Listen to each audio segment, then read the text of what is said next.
turn to Acts chapter 9, verse 10. We're going to read Acts chapter 9, verse 10 through 15.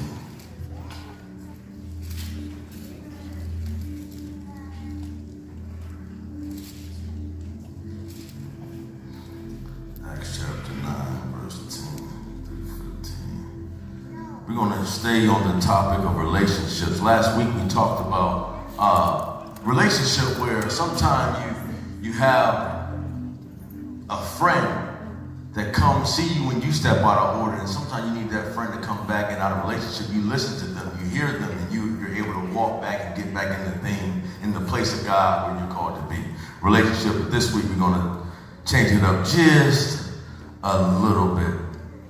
So if you have it, say amen. Amen. Would you mind standing for the reading of God's word?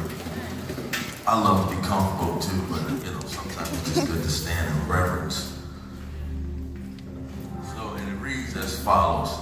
Now there was a certain disciple at Damascus named Ananias. And to him the Lord said in a vision, Ananias. And he said, here I am. So the Lord said to him, arise and go to the street called Straight, and inquire at the house of Judas for one called Saul of Tarsus, for behold, he is praying. And in the vision he has seen a man named Ananias coming and putting his hand on him so that he might receive his sight. Then Ananias answered, Lord, I have heard from many about this man, how much harm he has done to your saints in Jerusalem, and here he has authority from the chief priests to bind all who call on your name. But the Lord said to him, go, for he is a chosen vessel of mine to bear my name before the Gentiles, kings, and the children of Israel. For I will show him how many things he must suffer for my name's sake. Yes. Father, let the words of my heart, let the words of my mouth and the meditation of my heart be accepted in your sight. Allow me to say only what you have me to say, and allow the people to hear what you have for them to hear. In Jesus the Christ's name we pray. Amen. Amen. Amen.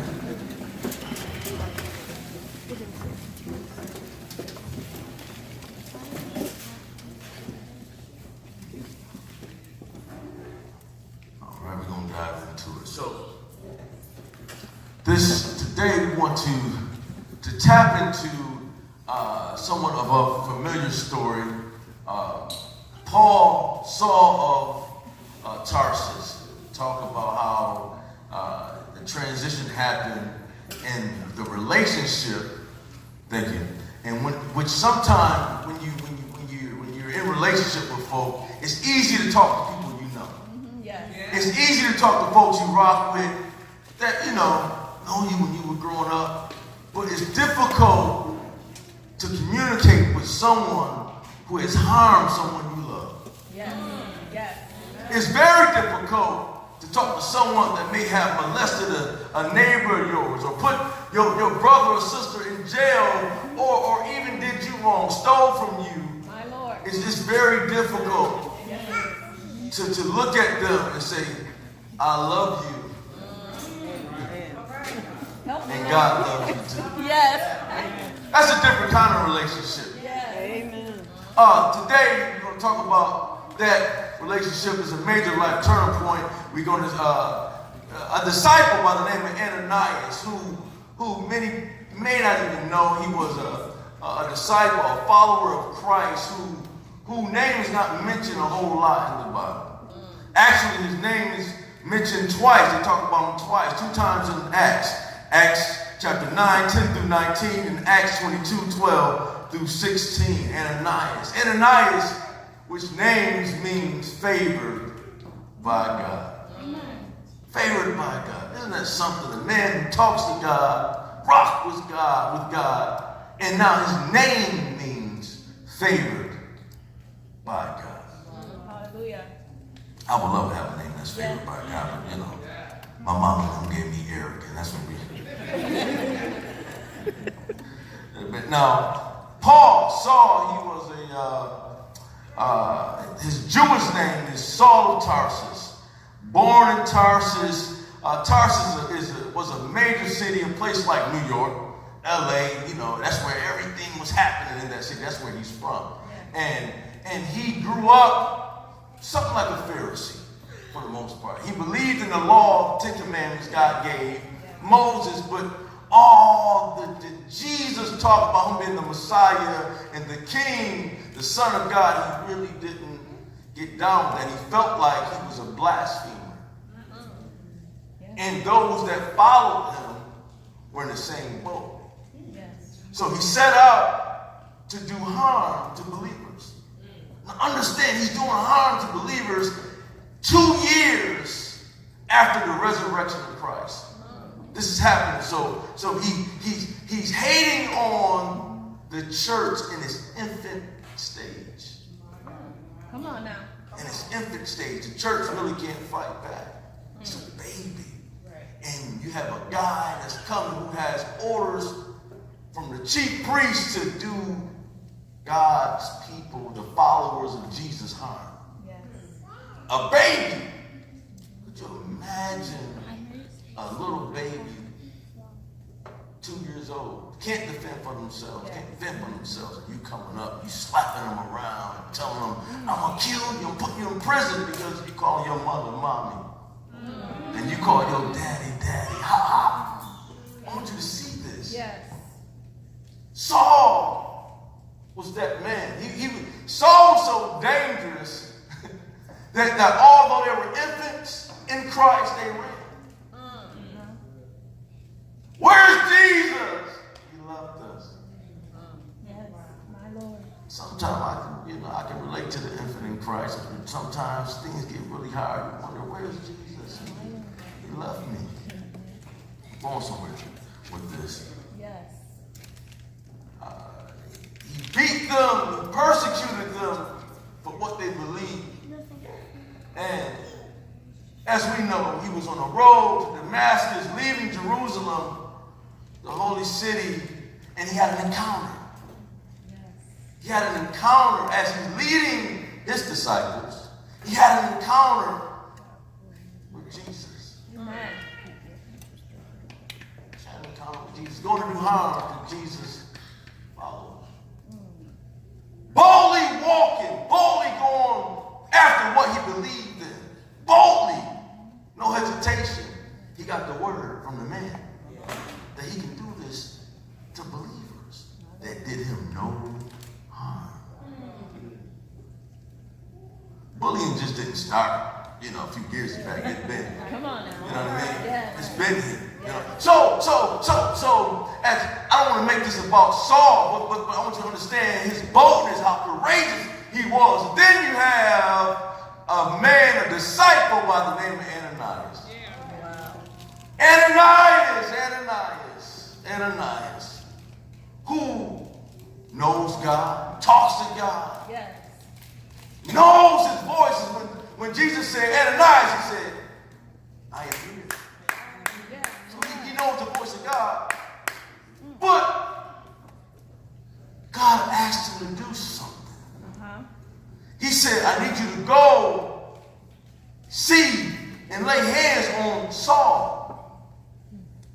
And immediately the man that hears from God, the man of God, come on now, says, whoa. Do you know what he does to us? Listen, he's in Damascus. He's not here on vacation. This man about to tear up something. So he here shopping, getting fishing and all that stuff. He ready to hurt some of us. And it could be me, and you want me to go see him? No, listen. God, listen, you got the wrong one. I love you.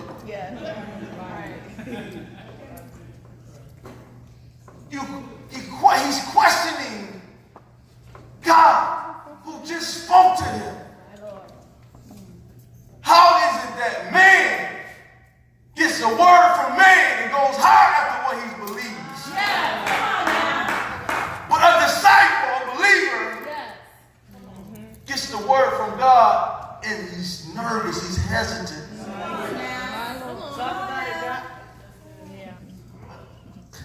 If you would allow me to say, I believe some of us have some Ananias in us.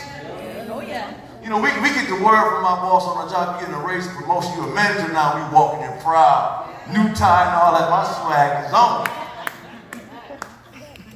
No hesitation, I can tell you what to do, how to do it, period, with a T.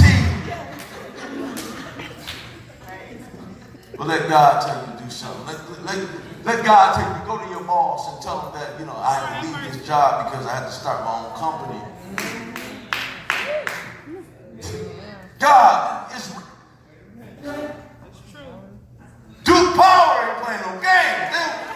They don't come out. So understand this. So in relationship, you need two things. You need communication. You got to have communication in a relationship. You got to talk to somebody. You can't have a relationship without talking to them. You have to talk to him. So God is talking to him. He spoke to him. And on the flip side, you have to have trust. How do you walk and you pray to a God and then when he tells you to do something, you don't trust him enough to do it? Am I at like a turning point ministry today? I just want to make sure I'm talking to the right people. Maybe this is for me. I don't know. Maybe for me. Because I question God sometimes when he tells me to do certain things. I'm like, God, the pastor, yeah, I know I'm new to it, but true to it at the same time. I'm like, yo, because I know me, I know I'm nothing without him. But if he tells you to go, he said, if I be before you, I'm more than the world who can be against you. We got to do something. Amen. In other words, I see this all the time. People who praise you in public, you know, they try to get down, and you ever see somebody who say, man, I'm proud of you, I'm happy for you, and they pat you on your back, but you don't feel like it's really genuine. There's a motive behind it. It's hard to pat someone on the back and despise them really privately in your heart. It's real difficult. I haven't tried it. You know, I keep it a buck with folks. I don't bang with you, I don't bang with you. God bless you.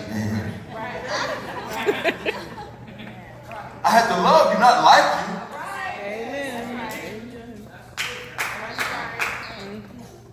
So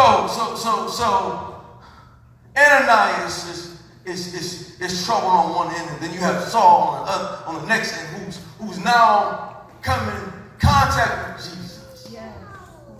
And he comes in contact with Jesus, and now he's blinded. He's blinded. Jesus says, why do you harm my people?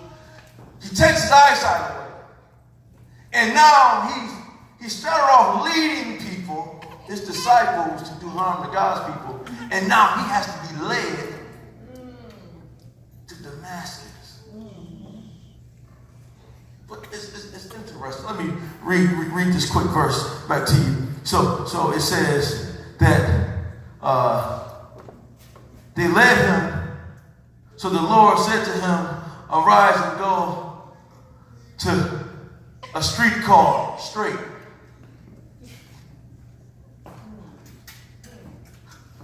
Now, Straight Street, it sounds like a regular street, but this is the home of Judas, the betrayer of Jesus, who many people may argue and say he was the one that caused the murder of Jesus.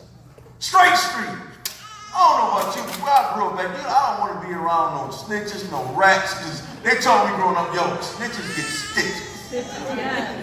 I don't want to go to the home, I don't want to be in the crib, I don't even want to be with their friends, because you never know what may go down. Not in the DM, but on the block. When you show up, messing around, so when you go. So he's in a place that's unfamiliar, he's blind, he's alone. He hasn't seen for 3 days, nor has he eaten. And he's at his lowest point. And it's kind of like, why would God take his eyesight and have the folks he was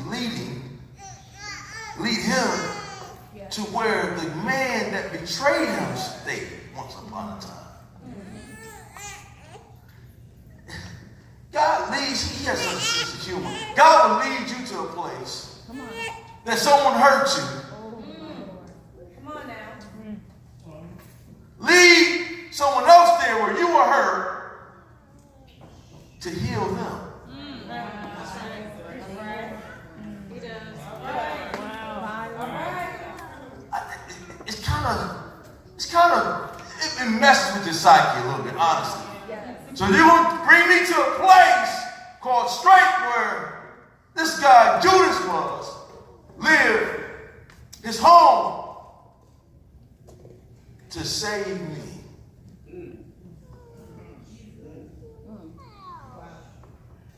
Sometimes God will place you in a place. I know what you did to my friend. I know what went down in the same block, but I'm going to take you there for a different reason this time. The funny thing about us, we all question God, like I said earlier. We question God. But the thing is, I learned this. I ask questions. I may question his method, but I never question his motive. I never question his motive. I know that God is doing something in me, through me, and then he's going to do it for other people. Let me get back to the story. Let me get back to it. Snitches get stitches. So Ananias was afraid to go see this man. He's more concerned about man, the systematic of things. And in a way, I feel his pain. Jay, I feel his pain because sometimes you don't want to be bothered. You don't want to be bothered. Even sometimes with the things of God. Can we keep it 100 with ourselves today? Keep it a buck. If you don't want to keep it a buck with me, shake your head. Amen. Keep it a buck with yourself in your heart. Say, I'm right. We don't want to, listen, sometimes it's easier to just do us. It's easier for me to go after you and do what I want to do to you than to do what God is calling me to do for you. You may question the method, but never question the motive. He's there, and Ananias is headed to see Saul. Understand, he's blind. He hasn't eaten for 3 days. It's dark. You see nothing. You're broken at your lowest point. And God gives an unbeliever vision that you are coming to see about them. You're going to give me a vision of your people that I was coming to persecute, to bring down, to put in prison, and not feed them. It's interesting because he's in prison by himself. Can't see. Sometimes God will put you in darkness. He isolates you before he elevates you. Yes. You don't believe me? I believe there's some things you can't see right now that's coming up the road. I don't know where it's coming from, God. I know you said you never leave me nor forsake me. I don't see it. I'm by myself. But once I open my eyes and begin to see the things that you see in me, I will be. Yes. At another level. So, in your darkness, don't trip. All right. I'm isolated you to elevate you. If you could just open your eyes and look into me, I guarantee you get close enough to someone, you can look in their eyes and you can see a reflection of yourself. What would you look like in the eyes of God? What would you look like? Would you look like how you look now? Or would you see yourself walking in heavenly places, doing the things, walking in your purpose, fulfilling your destiny, stopping at multiple destinations? But what would you look like? God had to build up a man that talks to him, that rocks with him, but yet still really didn't trust him fully. Because if he did, he would have went at the first time. First time. My mother would tell me, I told you to do, I'm not going to say it again. Not again. One of the worst things you can do, I hate when somebody, I have to keep repeating myself to somebody. Turn the light off. Yo, turn the light off. I use words like yo, no, you know. In a minute, I'm ready to put my paws. I'm anointed real good. My kids know when I say turn the light off. Oh, yes, sir, Daddy. We got a rule in my house. When I say Eric or Little E, Najia, yeah, she's 18, I call her too. When I call her name, they don't say yes, Daddy. What they come.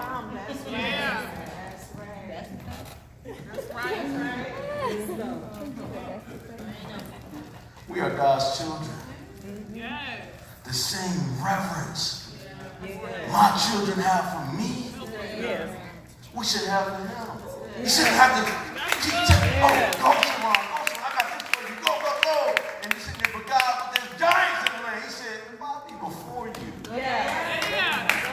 Come on, what are we doing? Relationship. Communicate with me. And I'll talk back to you. Yes, he will. Suppose Ananias would have never went to see Saul. He would have made a permanent decision based on temporary circumstance. On a temporary circumstance. We all right now are going through temporary circumstances. Don't make permanent decisions based on where you are now. Because your steps are ordered by God. Listen, he said, come to me, all you that labor, and I'll give you. Come to me. I know what you're going through. It's temporary.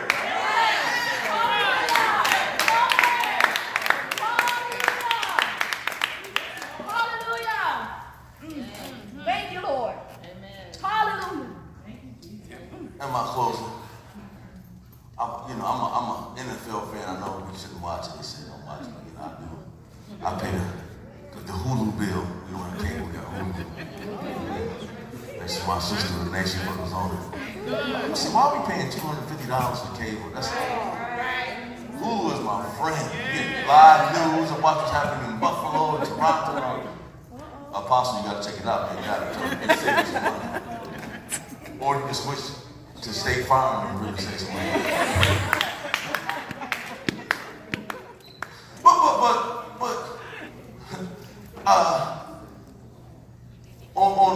on first take, Stephen A, they got up talking about Jay-Z and him partnering with the NFL.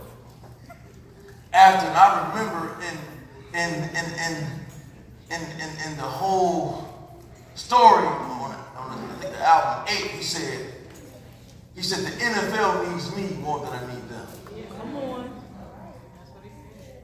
Jay-Z said they need me more than I need them. Now, he said that not knowing that, oh, maybe he did. Maybe he has a relationship with the Lord told him that they came back to this man with a deal to cover all the entertainment for the NFL for $250 million per season.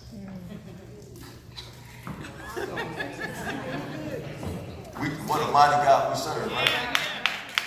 So, my point is, if Jay-Z can look at a mountain in a sports kingdom and say, you need me more than I need you, why can't we do that as believers in the kingdom of God and really walk in that thing? So, man, think of it. So is he. All I'm saying to y'all today, man, is talk to God. And when he answers you, listen. That's good. Listen. Sometimes he'll send you to a place that you know they don't like you, they hate on you, but he's like, yo, I need you to do something. The very person that's hating on you, the very person I'm sending you to see about may be the very person that write a third of your life story. Paul is responsible for 1/3 of the New Testament. The same man that persecuted us. But had not Ananias been obedient, even though he's mentioned twice, maybe he would have, the baby would have died. The church would carry this baby called the church. We have to nurture these babes. I had a guy back in 2010. I had a studio. Tony know about this. We leased a 3-story home, and buddy Matt and everybody was living there, and we had a studio in the basement. The guy was managing us. And my brother, we had a deal situation happening, and the guy was in the drugs. I don't condemn, that's what you do, but for me, I like my freedom. I see drugs, I flee. Because snitches get stitches, okay? I'm telling you. He a hood boy, about 6'4", white beater and jeans. I let him know. I'll catch you later on. But he was doing that stuff, and my manager supposedly, and when I told him I couldn't rock with him anymore, we had to move forward, he stole all our studio equipment. Mind you, we just toured. We getting money. We toured. I'm out there. I'm spending tens of thousands of dollars on studio equipment, and you come and take everything I worked for. Not just me, my brother. A year later, I'm low. I don't have nothing. Newly married. Child support due. You don't want to skip the child support payment, you better tell me when you come. And the Lord told me on Good Friday, he said, I need you to call him and let him know that you forgive him. Yes. Couldn't believe it. So I know you're talking to me, God. I wasn't totally in it all. I said, well, he talking to me. I got to get my mind right. You know how you get your mind right. Whatever you got to do to get your mind right. I said, I got to get my mind right, God, because I don't understand what you're telling me to do. Let me go for a walk. I walked around the neighborhood. And after the second time, I started feeling, I said, the Lord told me, he said, but how can I add to you if you won't add forgiveness to him? How can I add to you if you won't add forgiveness to him? I took it out the equation. And so I called this man. I said, bro, I forgive you, man. He will, man. I miss you, man. I love you, brother. I said, yeah, I love you too, man. But I just want to call you, I forgive you. I'm not there yet. Amen. I ain't say we rocking. I said, I see you. Yeah. When I see you, you gotta come to the kid's birthday party. I gotta come to your kid. God bless you. Yeah. And now I'm walking in newness. Yeah. I'm free. When I see him, there's no guilt, there's no shame, there's no chains holding me back, man. He said to me, said, I went to his establishment. He said, Brother E, man, he said, I'm going to tell you something, he will. He said, man, I see what you're doing. I follow you online. I didn't know. I see what you're doing. I'm proud of you. I'm like, wow, okay, thank you. Although I said I forgave him, honestly, I didn't forget because it's still a little tender in my heart. The pastor's heart. He got in an accident, had to get surgery. Guess what I did? I went to the hospital and I prayed. That's right. Amen. My wife couldn't believe it. She said, you going, who, where? I said, I gotta go. If I don't go, how will he ever really know the love of God?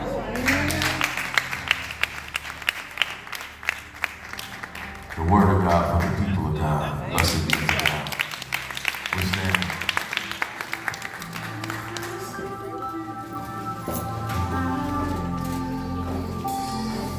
I don't know what many of you here may be going through. You may be in a dark place. And you really can't see what's next. And you're blaming everybody else and everything else except